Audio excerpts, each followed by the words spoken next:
8 में आपका स्वागत है। जैसा कि आप जानते हैं, हम एंशिएंट इंडियन हिस्ट्री पे एक सीरीज़ बना रहे हैं, जिसमें आज हम डिस्कस करेंगे ऋग्वैदिक समाज, अर्थव्यवस्था एवं राजनीति के बारे में।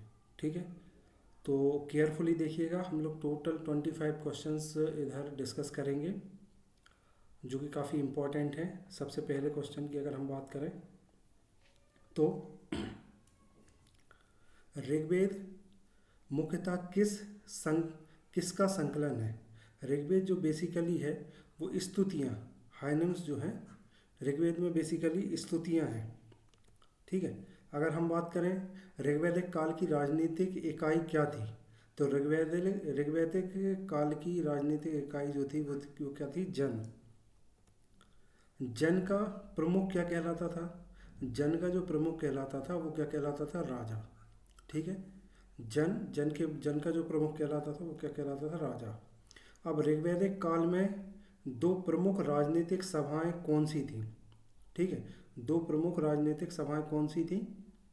सभा समिति, गण विधव, परिषद एवं सभा, सभा एवं गण। तो जो दो सभाएं थी वो कौन कौन सी थी? सभा और समिति। अब ऋग्वैदिक काल में अर्थव्यवस्था मुख्यतः किस पर आधारित थी? तो ऋग्वैदिक काल की जो अर्थव्यवस्था थी वो बेसिकली कृषि और पशुपालन पे आधारित थी। तो इसका आंसर क्या रहेगा? सी। अब हम बात करें ऋग्वैदिक काल में गविष्टि शब्द का क्या अर्थ है। ठीक है, तो ऋग्वैदिक काल में गविष्टि शब्द का अर्थ जो है वो है गायों के लिए युद्ध करना।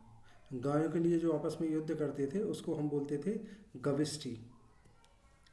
ऋग्वैदिक काल में सबसे छोटी राजनीतिक इकाई कौन सी थी? ठीक है, सबसे छोटे राजनीतिक इकाई जो थी वो क्या थी? कुल। ठीक है, ऋग्वैदिक काल में वर्ण व्यवस्था का स्वरूप कैसा था? ऋग्वैदिक काल में वर्ण व्यवस्था जो थी वो स्ट्रिक्ट थी, एब्सेंट थी, फ्लेक्सिबल थी या रिजिड थी? तो वर्ण व्यवस्था जो थी वो फ्लेक्सिबल थी। ऋग्वेद में सर्वाधिक वर्णित नदी कौन सी है? ठीक है, तो सर्वाधिक वर्णित जो नदी है वो कौन सी है? सरस्वती नदी। ऋग्वैदिक काल में लोगों का मुख्य व्यवसाय क्या था?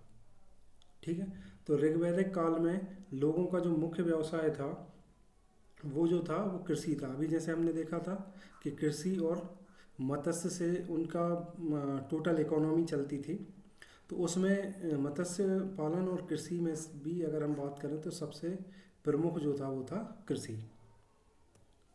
ऋग्वैदिक समाज का स्वरूप कैसा था? ठीक है, ऋग्वैदिक समाज का स्वरूप जो था वो शहरी था, पशुपालक था, औद्योगिक था या सामंती था? तो क्या था? पशुपालक। ठीक है, ये लोग मोस्टली जो थे वो पशुपालक थे।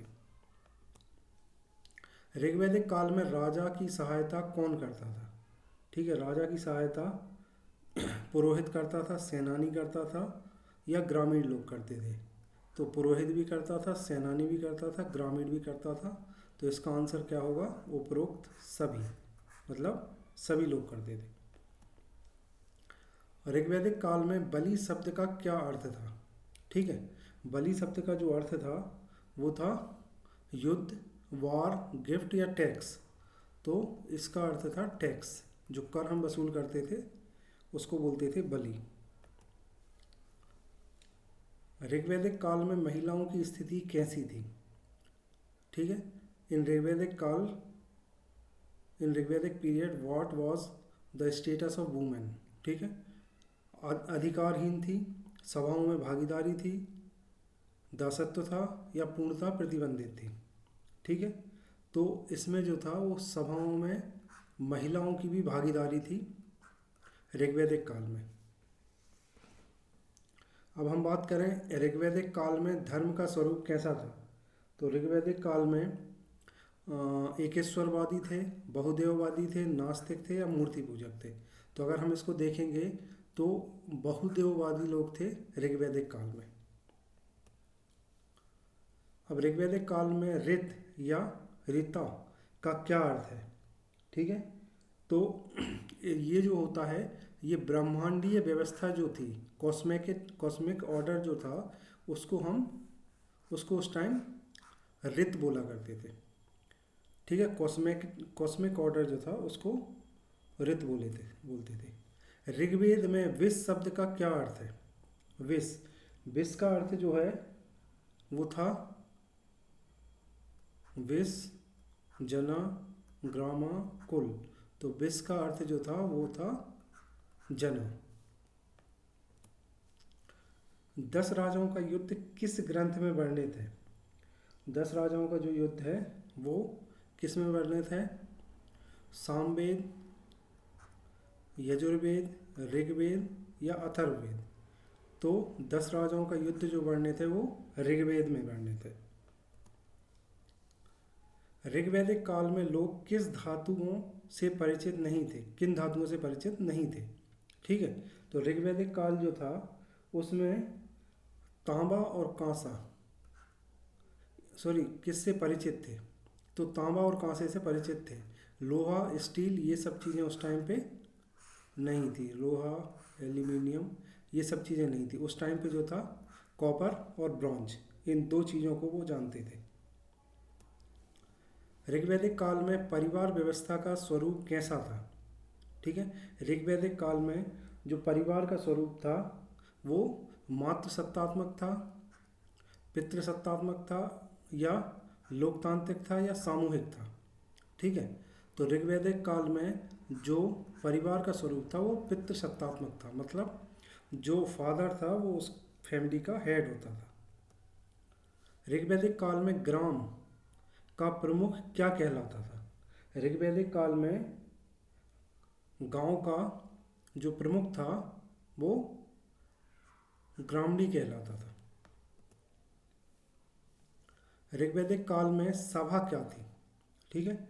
सभा जो थी, सभा बेसिकली अगर हम बात करें सैन्य निकाय, वृद्धों की सभा, धार्मिक परिषद या कर प्रणाली, तो इनमें से जो वृद्धों की सभा जो होती थी उसको सभा बोलते थे या असेंबली ऑफ एल्डर्स। अब हम बात करें ऋग्वैदिक काल में समिति क्या थी? ऋग्वैदिक काल में अगर समिति की बात करें तो जो सामान्य सभा होती थी, जनरल असेंबली जो होती थी, उसको क्या बोलते थे? समिति, है ना। अब बात करें हम ऋग्वैदिक काल में भूमि स्वामित्व का स्वरूप कैसा था? भूमि स्वामित्व का जो स्वरूप था वो निजी था, सामुदायिक था, राजकीय था या जमींदारी थी? तो कम्युनिटी बेस्ड, मतलब सामुदायिक था। ऋग्वैदिक काल में जो भूमि का स्वामित्व जो था वो कम्युनिटी बेस्ड था। अब बात करें हम ऋग्वैदिक काल में गाय को क्या माना जाता था? गाय जो थी, गाय को symbol of wealth, only food, trade item या सिंबल ऑफ वॉर। ठीक है। तो गाय जो थी वो ऋग्वैदिक काल में बहुत इंपॉर्टेंट थी। तो गाय के लिए युद्ध भी होते थे। तो गाय जो थी वो क्या थी? धन का प्रतीक थी, है ना। तो ऋग्वैदिक काल में गाय जो थी वो धन का प्रतीक थी। ये हमारे 25 क्वेश्चंस हो गए हैं। Thank you very much. अगर आपको मेरा वीडियो अच्छा लगे तो मेरे चैनल को लाइक एंड सब्सक्राइब करें। Thank you very much.